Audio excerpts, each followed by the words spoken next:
Hello everyone, I hope you're having a wonderful day. Today I'm going to be telling you about the shocking case of Canadian child actor turned murderer Ryan Grantham. And if you don't recognize his name, you may recognize his face or the characters he played in films and shows such as Diary of the Wimpy Kid, Supernatural, or how about Riverdale? Now, I actually remember him from an episode of Supernatural when he was really little. This was one of his first roles, and he played the main villain of the show, which was a little kid that had superhuman powers.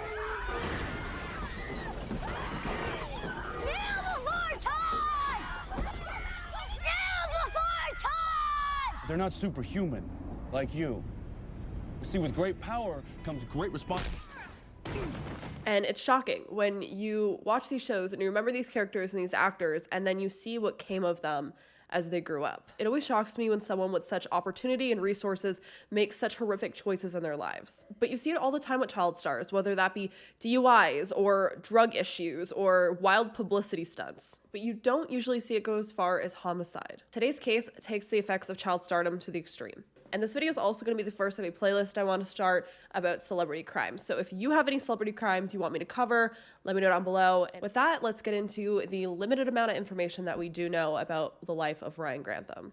Finding Ryan's birthday was way harder than I think it needed to be. I settled on this date, but I also seen other dates mentioned, so I don't know. But this is the date that I seen published the most, so we're going to go with that. Ryan Grantham was born allegedly on November 30th of 1998 in British Columbia, Canada. At a young age, Ryan's father ended up stepping out of the family, and that left his wonderful mother, Barbara, to raise him and his sister, Lisa, alone. And as I said, there's not a lot of information on Ryan's life growing up, but from all accounts, it seems that Barbara was a wonderful mother. I did see a lot of people online bringing up Jeanette McCurdy and her story and her experience growing up as a child star with her mother, and her mother did horrific things to her. But I don't think that's what happened in the situation with Ryan.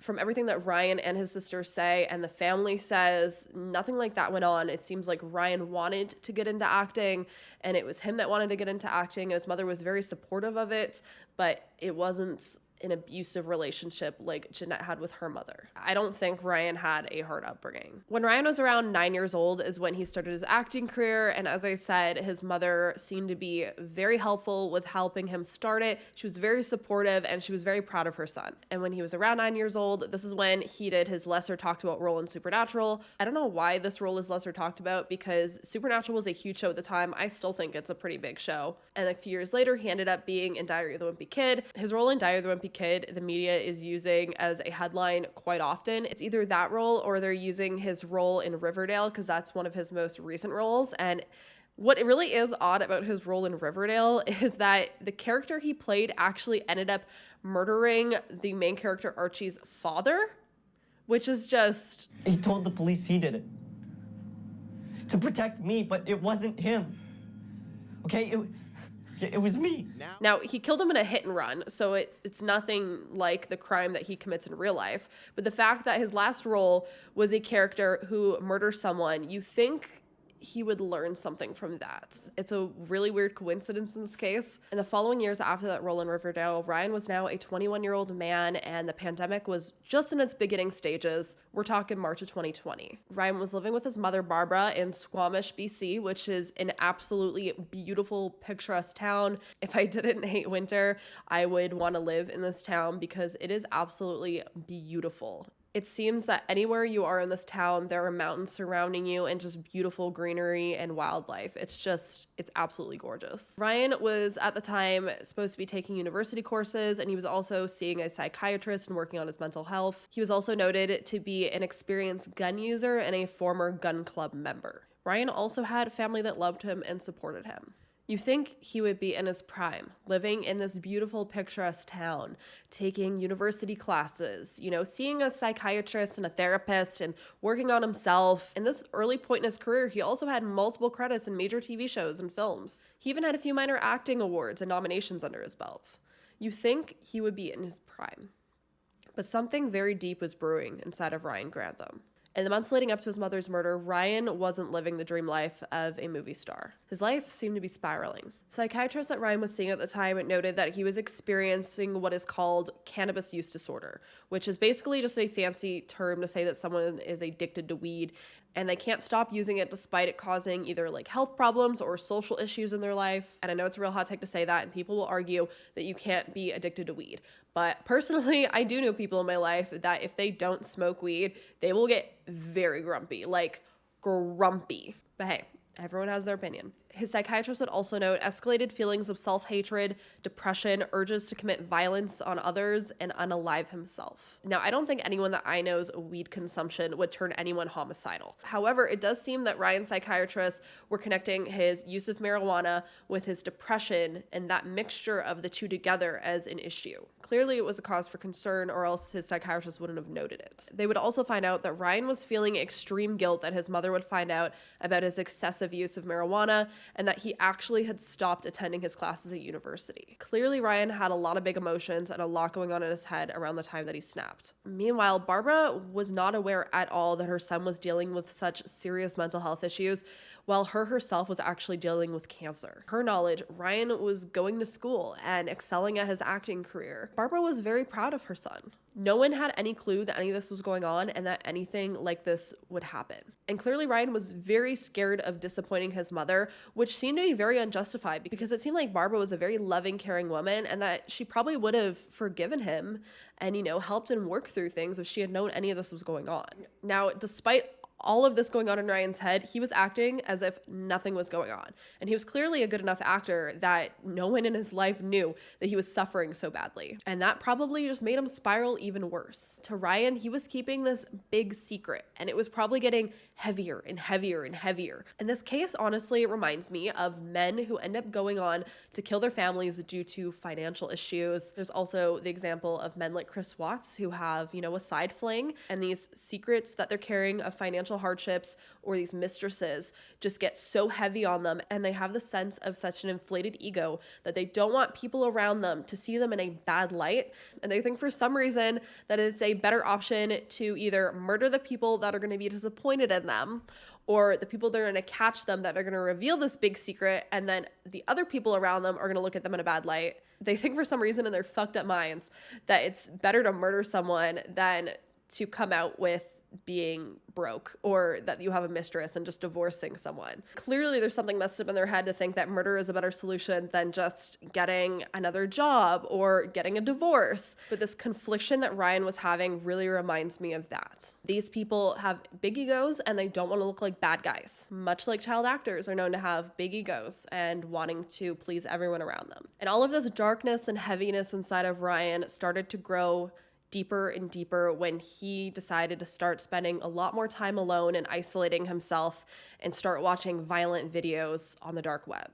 Now, they say dark web in the articles, but I will admit that I have witnessed some pretty dark videos online on the regular internet. But it just makes me wonder if it really was the dark web he was accessing, which it takes a lot of steps to get to that. It's not like you can just go on Google and search dark web. So I don't know if he actually had the accesses to get into the dark web and he was going to the dark web, or if he was just watching content like I have seen online. And I've always been an advocate for reality and real situations and not censoring things. But there is shit that I have seen online. There are videos that I've seen online, and there's one video in particular that I wish that I had never watched because it is burned into my brain, and it will be burned into my brain until the day that I die. And really reflecting on how that kind of, you could say it traumatized my brain, seeing something like that. It really makes me appreciate what law enforcement has to do on a daily basis and see on a daily basis, and what they have to live with, these graphic things that they see. It really takes a strong person. And I say all of this because I don't think Ryan Grantham, his mind was strong at that point. And him looking up these images and these violent videos were just going to make his mental health decline even more. And if those videos I've seen on the regular internet are that graphic and that horrifying, I honestly don't want to know what's on the dark web. But what I do know is if he was having such homicidal and unaliving thoughts, seeing this content was going to just make it worse. Watching videos like that were definitely going to be fueling the wrong things in his mind and pushing him even deeper into a darker place. And clearly they were, because on March 5th of 2020, Ryan would end up loading up his car with firearms and driving over to his university and sitting in the parking lot. And he sat in this parking lot in his vehicle with these weapons, contemplating doing a mass shooting of his school. Now, thankfully, he didn't execute this plan and he went home. But only 26 days later, his mother would be dead. And during that 3.5 weeks, he would come up with a plan to kill someone that was even more important. Someone who at that time was a big figure to the Canadian people and a very controversial figure at the time. And I still think is a very controversial figure. The Canadian people are very divided on their opinion of this person, and that is the Prime Minister of Canada. He was planning on killing the Prime Minister. But before he could execute that plan, Ryan decided that he needed to take care of the one person he didn't want to disappoint. And the one person he couldn't bear let see him as the bad guy, his mother. Ryan's lawyer, Chris Johnson, would later be quoted saying, "At the time of the offense, his killing was not done out of hatred or animosity. It was done in Mr. Grantham's disordered thinking to prevent his mother from seeing what he thought he was about to do." Things will then get even darker because Ryan began rehearsing his mother's murder, recording on a GoPro camera that he had. This is where he would document and practice over and over again his attack on his mother. He even went so far as one time filming himself walking up behind her while she played the piano with his .22 caliber rifle in his hand, but he thankfully did not pull the trigger at that point. It would unfortunately be on March 31st, 2020, as Barbara was once again playing her piano. Unbeknownst to her, her son Ryan was sitting on the townhouse stairs, unloading and reloading his gun and reloading it again.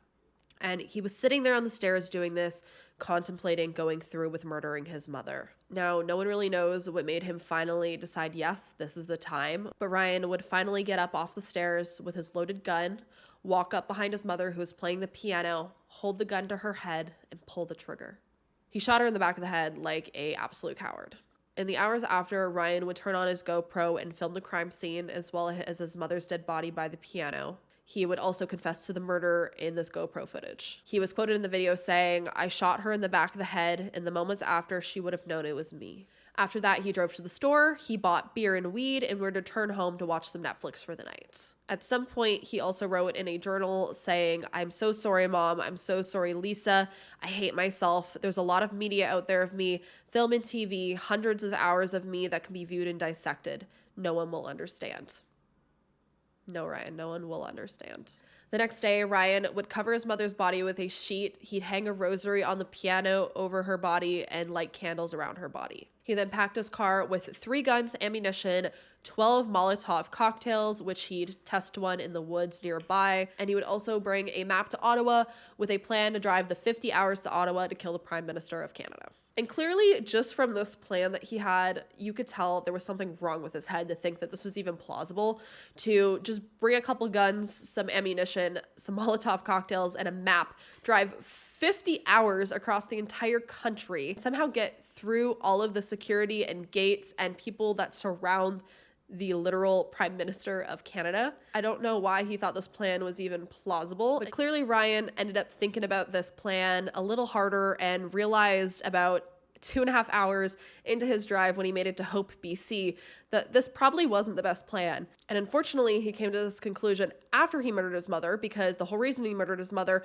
was because he didn't want her to see him as a murderer, but he murdered her. So it's just, the thought process is just not there, clearly. So he's only 2.5 hours into this 50-hour drive. He's made it to Hope, BC, which is just outside Vancouver. So he really didn't get that far at all. And this is when he started considering, instead of going all the way to Ottawa, maybe he would just kill some people at his university, or he'd go to the Lions Gate Bridge, which is like a huge tourist spot in Vancouver, and he would kill people there, or he'd go to some other like big location.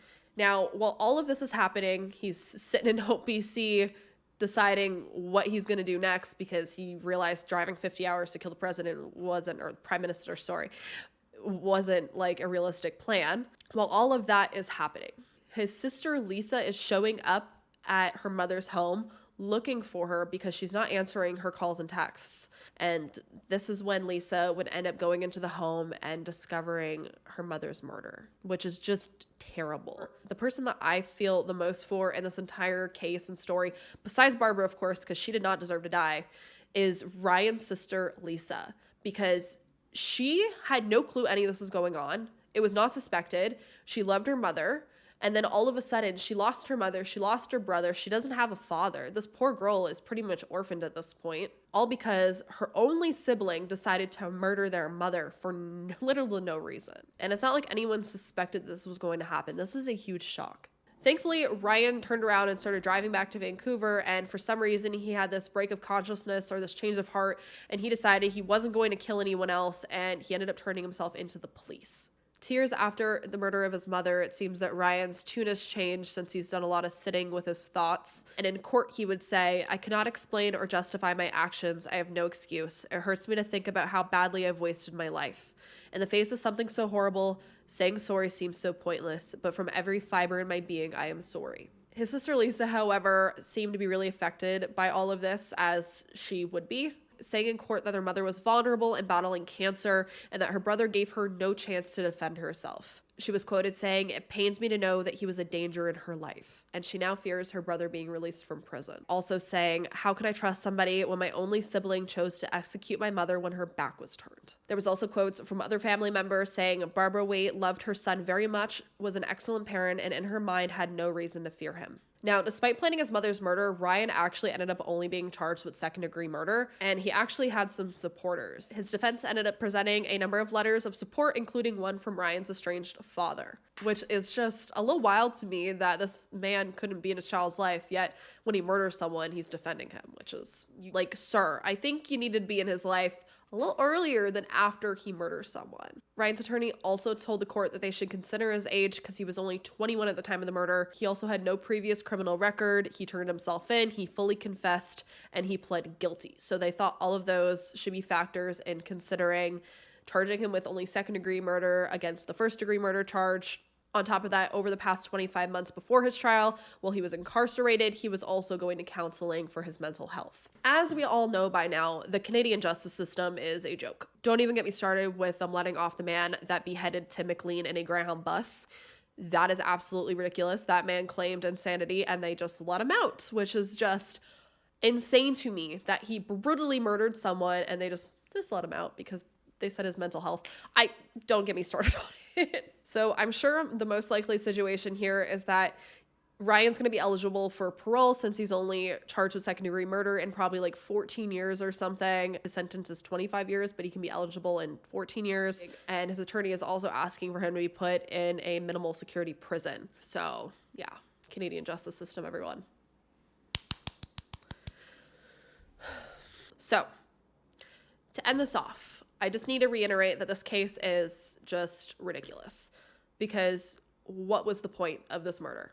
There really wasn't one. Now, again, there never really is a good reason for murder, but Barbara died for literally no reason. And believe me, I'm glad Ryan didn't go and kill anyone else. But in the end, he spared his mother by murdering her because he was embarrassed that she was going to see him as the bad guy just to go to prison. Again, most murders are senseless, but this one is just one of the most senseless that I've seen. And despite a sentence seeming lenient, I do really hope that he gets help with his mental health. I think that if someone actually does have mental health problems, and it seems like he does, that they shouldn't just be thrown in a cage and left to rot.